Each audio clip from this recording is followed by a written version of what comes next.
Predictibilidad. La predictibilidad de los beneficios sería la capacidad de predecir los beneficios de un futuro cercano con cierta garantía. Esta predictibilidad de beneficios nos permite hacer la valoración de forma mucho más exacta. Y además es el criterio de calidad del plan de inversión. Es importante darse cuenta de que esta predictibilidad y la valoración van de la mano. Una empresa que reporta unos beneficios muy cambiantes, hoy reporta 10, mañana reporta 20, al año siguiente reporta 15, luego 10, luego 40. Ese tipo de variaciones tan grandes de los beneficios hace que los ratios de valoración haya que mirarlos con otro tipo de criterios. Para una empresa con mucha predictibilidad, un ratio PER de 15 tiene un significado, pero en una empresa con mucha variabilidad de beneficios, por ejemplo en empresas cíclicas, un PER de 15 puede tener otro tipo de significado. Habría que ver si ese PER de 15 en una empresa cíclica está en la parte alta del ciclo o está en la parte baja del ciclo, incorporar mucha más información que en una empresa con unos beneficios predecibles. Así que, primer punto importante, la predictibilidad de beneficios y los ratios de valoración van para nosotros de la mano. Pedimos una predictibilidad elevada y unos ratios de valoración adecuados que vayan de la mano. No necesitamos más información que esa, sino simplemente garantizar que estamos analizando bien ese criterio de predictibilidad. Ese es nuestro criterio de calidad en nuestro plan de inversión. Otro punto importante es el siguiente. Debemos usar los beneficios por acción normalizados, que se ajustan de forma que eventos especiales no distorsionen los números. Y tanto si los calcula la propia empresa en sus reportes como un analista o nosotros mismos, podemos darle beneficio de la duda, si la empresa tiene credibilidad según el histórico. Para empresas del S&P 500 no hay ningún problema. La alternativa sería usar los datos GAP, que son los criterios generalmente aceptados. Pero en mi opinión esto no es recomendable. Por ejemplo, Warren Buffett en Berkshire Hathaway no tiene en cuenta las variaciones de precio de las acciones que tiene en cartera. Sin embargo, estos criterios generalmente aceptados le piden que tenga en cuenta esas variaciones de precio de las acciones que tiene en cartera. Y reporta dos beneficios. Uno, los datos GAP, que son obligatorios, y por otro, los beneficios normalizados, que él, según sus criterios, piensa que debe reportar también, adicionalmente. Estos beneficios normalizados se pueden obtener, por ejemplo, de TKR y otras web. Por ejemplo, en la empresa Apple los podríamos encontrar aquí, la pestaña de estimaciones. Aquí, Earnings per share GAP serían los datos GAP y aquí los datos normalizados. Estos serían los datos de beneficios normalizados de Apple.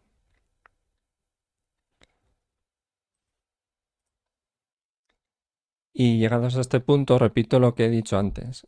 Las matemáticas son necesarias, pero no es necesario todo este aparato matemático si no lo vas a programar o no quieres hacer algo especial. Si vas a verlo manualmente, no hace falta todo esto. Simplemente con ver que los incrementos anuales de los beneficios son más o menos constantes, puedes más o menos asignar un crecimiento de los beneficios, que más o menos repliquen ese incremento anual de los beneficios.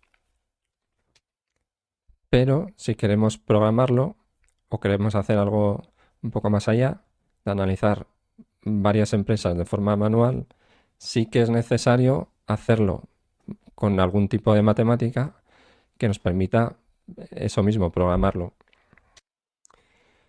Yo recomiendo usar los datos de los beneficios anuales de los últimos 4 años. Y la predictibilidad la podemos definir como el valor de R cuadrado del ajuste por mínimos cuadrados de esa función de crecimiento de beneficios. Y bueno, aquí están las matemáticas. Si se quiere se puede consultar. Pero repito, no es necesario toda esta matemática si lo que vas a hacer es ver una empresa ver sus beneficios, ver cuál es su crecimiento. Si ves que tiene beneficio creciente a una tasa más o menos constante con un valor razonable, puedes asignar ese valor de crecimiento al crecimiento de los beneficios de la empresa. Y ya está, no necesitas nada más. Pero si quieres analizar, por ejemplo, como vamos a hacer en este plan de inversión, los valores de todas las empresas del S&P 500 de golpe, necesitas programarlo de alguna forma y asignar un criterio de cálculo de esa predictibilidad. Y aquí explico un poco ese cálculo, ese criterio que puedes usar si lo que vas a hacer es programarlo. Y aquí estaría el cálculo de SR cuadrado. Y aquí pongo un ejemplo con una empresa con beneficios anuales, etcétera, etcétera.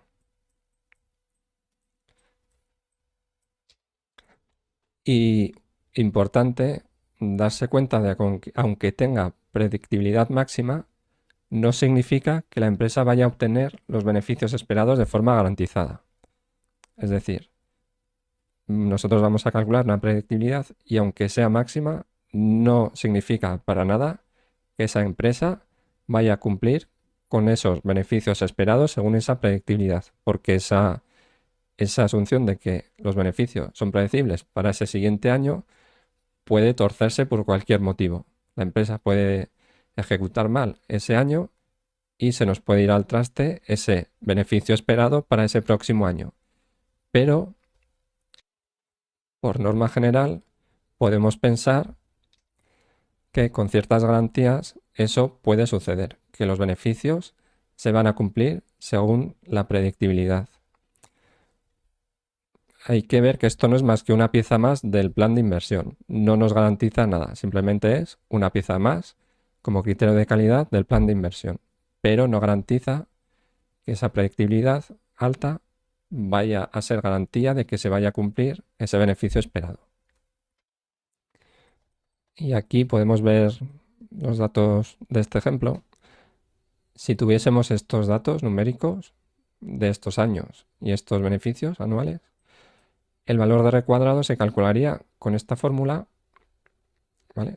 Según todos estos cálculos, que aquí pone un poco cómo se pueden hacer. Es muy sencillo y este sería el resultado. ¿Vale? En este caso en particular, tendríamos una predictibilidad de 0.98. Y yo considero una empresa predecible a partir de 0.95. Y aquí sería el cálculo de ese crecimiento, un 27,7% anual, y este sería el cálculo de los beneficios esperados para el próximo año, 8,04. Pero repito que esto no es más que un cálculo de lo que podríamos esperar, pero que la empresa puede hacer cualquier cosa que haga que esto no se cumpla, ¿vale? Simplemente es un criterio de calidad de lo que podríamos esperar con cierto nivel de garantías. Y ahora podríamos ver esa Excel que he comentado antes, que estaba adjunta, de cálculo del PER ajustado y predictibilidad. En esta Excel, en esta pestaña, en este primer apartado, podemos calcular el PER corregido por crecimiento e inflación. Por ejemplo, si el PER actual es 25, ponemos aquí 25, aquí pondríamos la tasa de crecimiento anual de los beneficios por acción normalizados, 15%, la tasa de inflación anual, o tasa de tipo de interés, o la tasa de inversión sin riesgo, la tasa que queramos vencer, y aquí nos calcularía el PER corregido. Por ejemplo, si queremos calcular con 0% o con un crecimiento del 8%, aquí nos calcularía un PER corregido más adecuado a que un PER de 25. ¿Vale? Y en esta segunda parte podemos calcular la predictibilidad de beneficios. Metemos aquí los beneficios de los últimos 4 años. Aquí nos calcularía la tasa de crecimiento más adecuada a esta variación de los beneficios de los últimos 4 años. Y aquí la predictibilidad. ¿Vale? Si por ejemplo en vez de 7,7 fuese 8,5, ya tendríamos una predictibilidad de 0.95, una tasa de crecimiento de 21,4. Aquí veríamos la gráfica de crecimiento y yo considero apropiado a partir de 0,95. A partir de 0,95 yo considero que la empresa tiene beneficios predecibles. Si en vez de 8,5 ponemos 7, aquí vemos qué pinta tiene este crecimiento de beneficios. Sería predictibilidad 0,7 y yo esto no lo considero adecuado. Si ponemos, por ejemplo, 10, sería una predictibilidad de 0,98 y tendría esta pinta. Si ponemos 15, por ejemplo, tendría esta pinta y sería 0,92. Esto también dejaría de ser predecible. No solo deja de ser predecible cuando el beneficio está descendiendo, sino también cuando el beneficio está creciendo de una forma mucho más exagerada que en años anteriores. En este caso es 0,92 porque el hecho de que aumenten tanto los beneficios también es negativo. Esto nos dice que los beneficios, ¿vale? Es buena noticia que los beneficios aumenten, pero no nos dice información sobre el futuro porque ahora tenemos el problema de que son más erráticos, ¿vale? No sabemos si el año que viene esto va a seguir creciendo o va a volver al promedio y va a descender. Esa información de predictibilidad ya no la tenemos, ¿vale? Y eso está contenido en este 0,92 que nos dice que ya no sabemos qué va a pasar en los siguientes años, ¿vale? Si volvemos a poner 10, ya 0,98 y es una predictibilidad muy correcta, muy buena.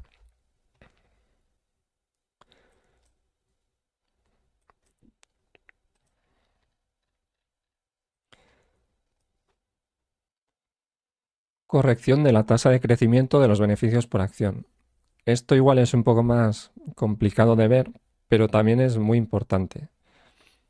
Si calculamos la tasa de crecimiento y vemos, por ejemplo, que es del 20% o del 25% o del 30%, no es conveniente en ocasiones utilizar ese número tal cual, porque, como pongo aquí, corregir de alguna forma esa tasa de crecimiento de los beneficios por acción es importante porque cuanto mayor es la tasa de crecimiento, más sensible es su precio a las variaciones de los beneficios.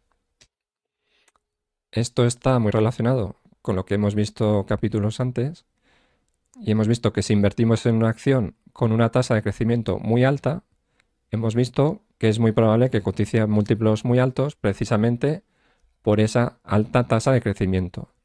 Y si nos equivocamos en la inversión y esos beneficios de pronto se deterioran, el precio de la acción sufrirá de una forma muy exagerada para ajustar su valoración a números más razonables. ¿Vale? Debemos añadir un margen de seguridad de alguna forma a esa tasa de crecimiento en el análisis de la acción. Es decir, si compramos una acción cuyos beneficios crecen al 50% y de repente ese beneficio se detiene y en vez de crecer al 50% empieza a crecer al 30%, y al 20%, al 10%, el precio de la acción se va a dar la vuelta de forma muy rápida y muy violenta y va a ir en nuestra contra. Habremos comprado una empresa, aunque sea de toda la calidad que quieras, la hemos comprado a un precio acorde a ese crecimiento del 50% y en cuanto baje su crecimiento, aunque los beneficios sigan creciendo, el precio lo que va a hacer es darse la vuelta de forma muy rápida. Y para ver cómo podemos corregir esto de alguna forma, yo aquí he hecho este cálculo estadístico de ver la probabilidad que tiene una tasa de crecimiento de mantenerse en el tiempo. Podemos coger las empresas que forman parte del S&P 500, esto está hecho abril de 2023, y vamos a estudiar sus EPS normalizados para responder a la siguiente pregunta. Si una acción que ha crecido sus EPS normalizados durante 3 años a un ritmo más o menos constante del X%, ¿qué probabilidad hay de que al año siguiente esa tasa de crecimiento se mantenga? Esa es la pregunta que nos hemos hecho y la respuesta la podemos ver en esta gráfica. A ver si puedo ampliarla un poco. ¿Vale? Por ejemplo, una empresa cuyo crecimiento anual de EPS durante 3 años es del 20%, la probabilidad de que el crecimiento al año siguiente se mantenga, o sea, superior, es del 35%. Y del 60% de que ese crecimiento del 20% se conserve la mitad, es decir, el 10%. ¿Vale? Vemos que cuanto más bajo es el crecimiento, mayor es la probabilidad de que ese crecimiento se mantenga. Y conforme mayor es el crecimiento de beneficios, menos es probable que ese crecimiento se mantenga. Y con esta información podemos buscar un criterio para corregir el crecimiento de los beneficios por acción. Repito que es muy importante porque si invertimos, por ejemplo, en empresas de crecimiento 30, 40, 50%, conforme va pasando el tiempo, la probabilidad de que ese crecimiento de beneficios se mantenga va disminuyendo. Y se dará el caso en algún momento que ese crecimiento del 50% pase a ser menor, y aunque el beneficio por acción siga creciendo, va a seguir creciendo a un ritmo menor, y como hemos visto en capítulos anteriores, el precio de la acción lo que va a hacer es reaccionar muy fuertemente a la baja, a pesar de lo que los beneficios vayan creciendo, pero lo están haciendo a un ritmo mucho menor, y al ser una tasa de crecimiento tan alta, el mercado va a reaccionar de forma muy violenta en nuestra contra. Por eso hay que tener en cuenta esta información y corregir la tasa de crecimiento de alguna forma. Dicho con otras palabras, una tasa de crecimiento muy alta es no poco creíble, pero tenemos que considerarla como si fuese poco creíble y reducirla de alguna forma. No podemos ser ingenuos y trabajar con una expectativa de crecimiento de beneficios a futuro constante del 50%, por ejemplo. Y aquí pongo estas notas en donde digo, invertir en acciones con crecimientos bajos es de muy bajo riesgo, pero a su vez también tendremos poco retorno potencial. Las acciones de bajo crecimiento son acciones defensivas de las que tendremos que obtener rentabilidad en base a sus múltiplos según la macro o en base a dividendos, e invertir en acciones de alto crecimiento tiene un riesgo mucho mayor, pero a la vez tenemos mucho mayor potencial beneficio. Y aquí pongo este texto que creo que es interesante y lo voy a leer. Sacar rendimiento de acciones de alto crecimiento depende de la habilidad para analizarlas y saber discriminar si está dentro de esa probabilidad de mantener el crecimiento o no. Si tenemos poca habilidad analizando acciones, deberemos centrarnos en acciones de poco crecimiento o utilizar una tasa de crecimiento futura baja en nuestro análisis. Por el contrario, si tenemos mucha habilidad analizando acciones, podremos buscar acciones de alto crecimiento y confiar que con nuestro análisis sabremos si esa acción está dentro del grupo con probabilidad favorable de mantener ese crecimiento. Conforme avancemos en nuestra carrera como inversor, podremos ir buscando acciones de mayor crecimiento porque iremos siendo capaces de manejar ese riesgo intrínseco. Y hay que tener cuidado porque esta probabilidad de mantener ese crecimiento de alguna forma cotiza en el precio de la acción. Si el precio de la acción es mucho más alto de lo esperable según su crecimiento, el mercado está opinando, con razones sin ella, que está en el lado de probabilidad favorable y opina que la probabilidad de que el crecimiento se mantenga es alta, con lo que deja menor margen de beneficio. Y al contrario ocurre algo parecido. El mercado estaría opinando que hay muy baja probabilidad, haciéndonos ver un margen de beneficio exageradamente alto, pero poco probable. El punto adecuado es el de un margen de beneficio adecuado o grande, sin caer en la tentación o trampa de muy altos retornos, y siempre tras hacer nuestro análisis de forma adecuada. Y repito, la idea clave es que cuanto mayor es la tasa de crecimiento, mayor es la probabilidad de que se deteriore en un futuro cercano. Y de alguna forma hay que corregir esa tasa de crecimiento para incorporarla en nuestro análisis, porque al final tenemos que poner un número de tasa de crecimiento, ¿vale? Y una regla que podemos utilizar es la siguiente. Podemos hacer 3 niveles de confianza. Si tenemos baja confianza en nuestro análisis o somos novatos, podemos poner un límite del 5%. Es decir, si el crecimiento es mayor al 5%, asumiremos que es del 5%. Si fuese del 23%, pondremos nosotros un 5% de crecimiento esperado. Con mediana confianza podemos poner el límite en el 15%.